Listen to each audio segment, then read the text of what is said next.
दे दर ते अचां थो साईं, अव्हां जो रोज़ो ॾिसां थो साईं। अव्हां जे साम्हूं अव्हां ते हर हर दुरूद कसां पढ़ां थो साईं। अव्हां जे दर ते अचां थो साईं, अव्हां जो रोज़ो ॾिसां थो साईं। अव्हां जिस कहो घणो सतायो, अव्हां जे दर आ ख़ुदा घुरायो। नसीब मुंहिंजा भला वया थी, नसीब मुंहिंजा भला वया थी। अव्हां जे दर ते घुमां थो साईं, अव्हां जे साम्हूं अव्हां ते हर हर दुरूद कसां पढ़ां थो साईं। अव्हां जे दर ते अचां थो साईं, अव्हां जो रोज़ो ॾिसां थो साईं। अव्हां जी महबत अव्हां जी चाहत हिते आंदो अव्हां जी उल्फत। क़बूल मुंहिंजो अचणु थिए शल, क़बूल मुंहिंजो अचणु थिए शल। ख़ुदा खे आज़ियूं कयां थो साईं, अव्हां जे साम्हूं अव्हां ते हर हर दुरूद कसां पढ़ां थो साईं। शहर अव्हां जे मिटैन फ़रहत, मिले थो दिल खे सुकून राहत।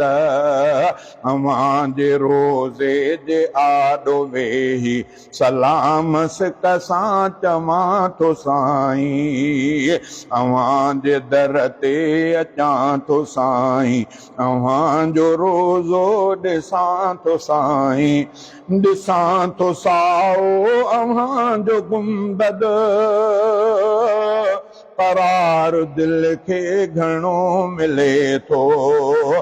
खावां थो अजवा पियां, खावां थो अजवा पयो मखारिक, ऐं ढव ते ज़मज़म पियां थो साईं।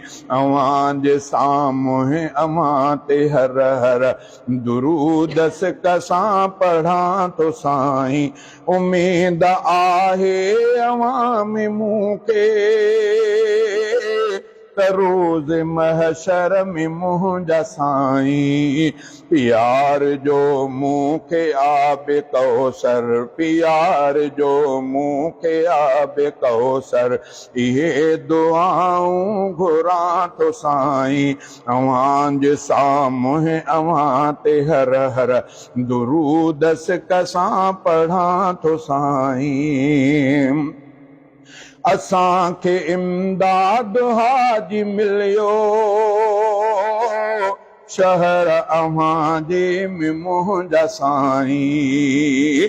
ॾिनी अव्हां जी मुनात उनखे, ॾिनी अव्हां जी मुनात उनखे, पढ़ी उन्हैया आ ॿुधां थो साईं।